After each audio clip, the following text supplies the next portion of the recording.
This video is brought to you by Shudder, the premium horror and thriller streaming service. What I think's smart about releasing the first Aquaman trailer is that it's so close to its December release. I don't know if you remember this, but the first Justice League footage was shown in July of 2016. And then a full 16 months later, it hit cinemas. That's an insane amount of time for people to speculate and for expectations to be raised. That being said, let's speculate and raise our expectations for Aquaman by breaking down the new footage. We're talking Easter eggs, characters, story points, timeline, action sequences, fish people, all of that. Potential spoilers also, plus some of this information has already been made public. So if you don't want to know anything, well really, why are you clicking on a video that's 10 things missed or whatever? You bloody lost it, mate. Right, so this film doesn't do anything funny with the timeline. It takes place mostly after the events of Justice League. That great movie that we all had a fun time with, especially Mason. Director James Wan actually had a hand in Justice League in order to ensure that it didn't step on anything that he wanted to cover. All that anyone remembers about Aquaman in Justice League though was this. Ride ain't over yet. My man. So I guess it looks like he succeeded in doing that. He also actually had the full pick of DC characters to make a film out of, but he chose Aquaman because it hadn't really been done justice before, no pun intended, and he wanted to feel like it was in a league, no pun intended, of its own. The vibe he's apparently going for is Raiders of the Lost Ark mixed with Romancing the Stone, a little bit lighter than some DC films, more of a fun romp with some horror elements, which we'll get back to. This story, though, has a lot of elements that are taken directly from the first New 52 run, which is well worth a read if you haven't checked it out. We're talking the Trench, Ocean Master wanting to attack the surface, Mera and Aquaman's relationship. It's all there. Taking it even further back, we're going to be getting Aquaman's green and gold costume. Sure, we all loved the leather pants in the poster, but don't get used to that. Creed aren't a popular band anymore, or even a band anymore. Did they break up? Scott Stapp, if you're watching this, did Creed break up? A large part of the narrative, though, is going to revolve around the retrieval of King Atlan's trident. So yeah, if you're like me and were wondering why Aquaman's trident has 5 points, well, the reason being it's not a trident. That one's a quindent that belonged to Queen Atlana, his mother. So technically, that makes him the ruler of Atlantis, as he's her firstborn son. And this movie's narrative follows how he gets to be there, and also how he gets the new trident, which is the weapon of the king. It can like shoot energy and water and control water and other stuff probably. I'd imagine it's pretty useful. You know, kind of like a gun, except you can stab people with it. Also, it's with the trident that he can talk to sea life, so he can be all, "Hey barnacle, proportionately you have the biggest genitals in relation to your size of all creatures, in excess of 50 times your body length." And the barnacle could be all,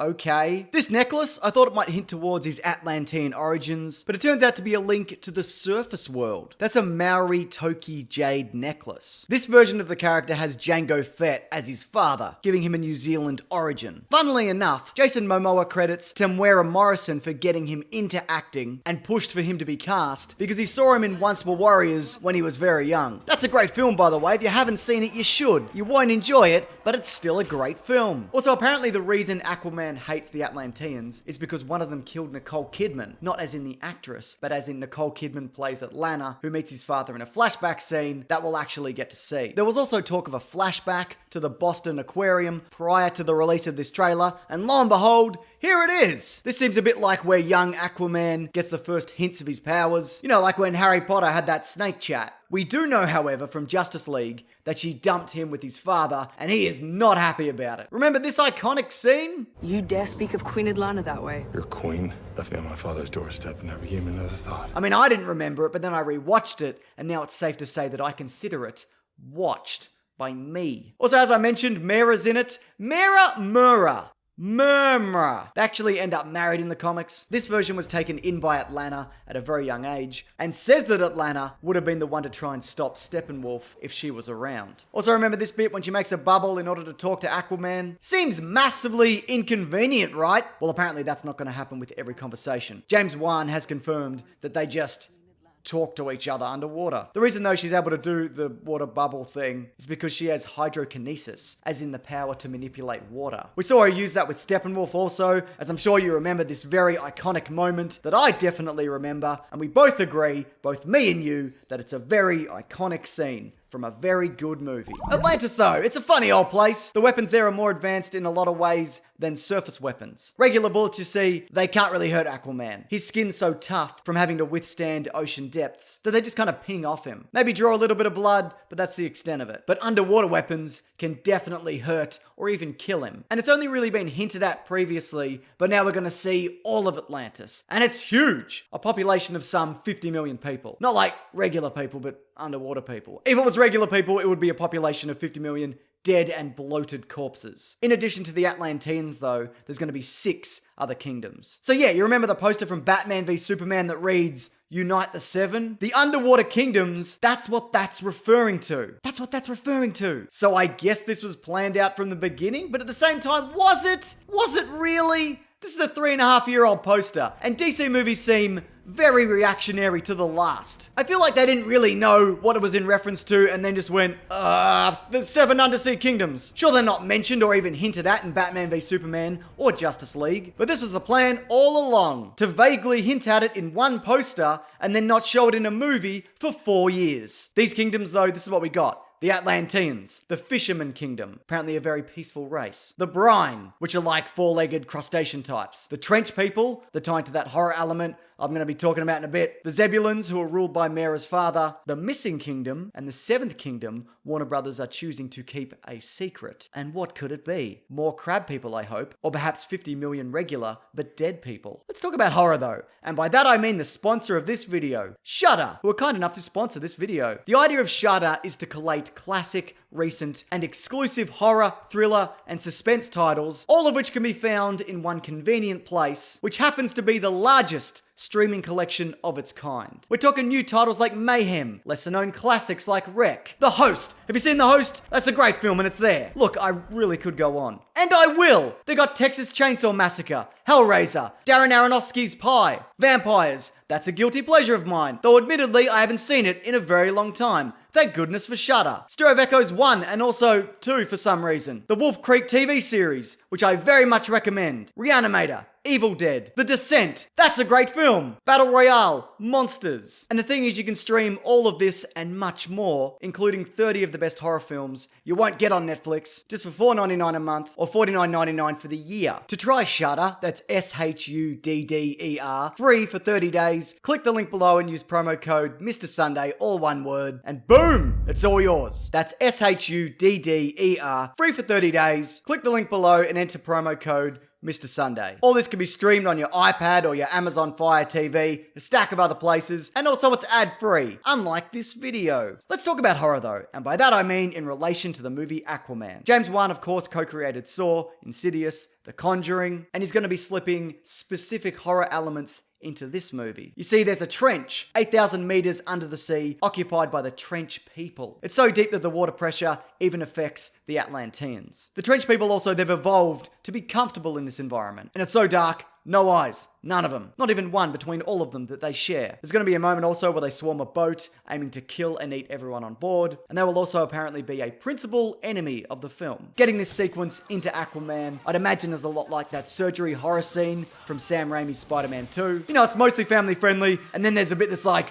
holy hell! Other villains though include Aquaman's half-brother Orm, also known as Ocean Master. He's second in line for the throne, though we just can't wait to be king. The sweet caress of twilight.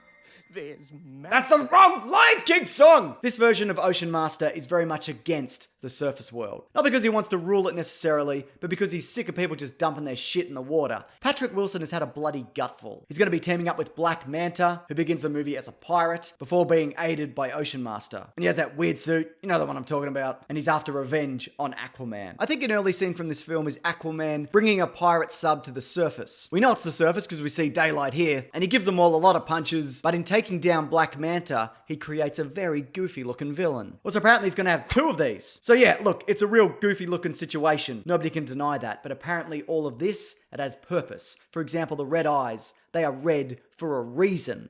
Look, I don't actually know what that reason is. Maybe it's all Virtual Boy tech in there. Black Manta, though, if this movie goes well and gets a sequel, he'll play a bigger role in the follow-up. He can only be caught briefly, but Willem Dafoe as Volko shows up, but he's more like Willem Dafriend, because he's Aquaman's connection to Atlantis. When he was a boy, Volko trains him and fills his head with all these wondrous stories of Atlantis, but when he arrives there, he's rejected for being a half-breed. There was actually going to be a scene between them in Justice League, but it was cut. I mean, a lot of things were cut in that movie. It's a mess. I mean, I had fun with it. Don't be so hard on it. It could have been worse. Somehow. Speaking of characters though, that pilot is Lee Winnell. He makes a little cameo because he co-created Saw with James Wan and also starred in Saw. I actually recently interviewed him on my podcast The Weekly Planet for the movie Upgrade. He's a very nice man. There's also though been talk that Warner Brothers have been considering putting in other DC characters from the universe. They were apparently going to come up with some that might work well, but at this point, we don't really know. I think something too akin to the Flash cameo from Suicide Squad, that'd be great. You know, just brief. It hints at a wider universe. It leaves you wondering why a man with boomerangs would think he'd stand a chance against the fastest being in existence. You know, all of that. There was, however, a second trailer that was shown at Comic-Con that has not been released that reveals a lot more from this movie. We see more of Mera's powers as she draws some water from Aquaman's forehead in order to help unlock something. And he's all, hey, why couldn't we have peed on it? Which is a weird thing to say to somebody. There's also a moment where a hologram of the Atlantean king gives a speech about the importance of his trident and the powers that it wields and uniting the surface and ocean worlds. Mera then asks Aquaman what he said, and he replies,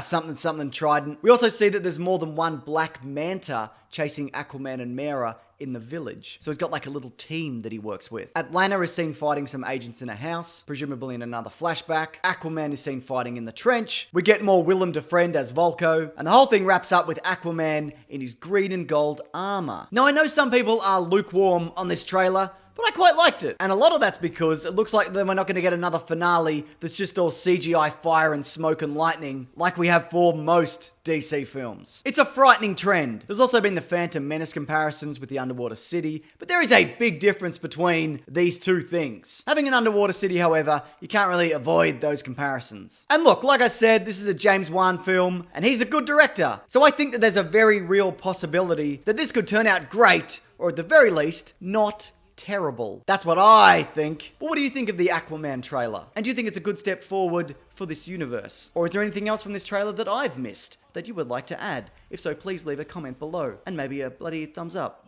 for the good times that we've shared in this video. And hey, get this right, there's a bunch of videos here now and on the way that relate to Comic-Con 2018. So subscribe and bell icon if you want to check out all of those. And also this Monday on my podcast, The Weekly Planet, where we talk movies and comics and TV shows, we're covering all the big Comic-Con reveals. It's going to be a bumper episode, let me tell you that much. But you can find all videos and podcasts and more collated at planetbroadcasting.com. But thanks for watching this. I appreciate it. Take care.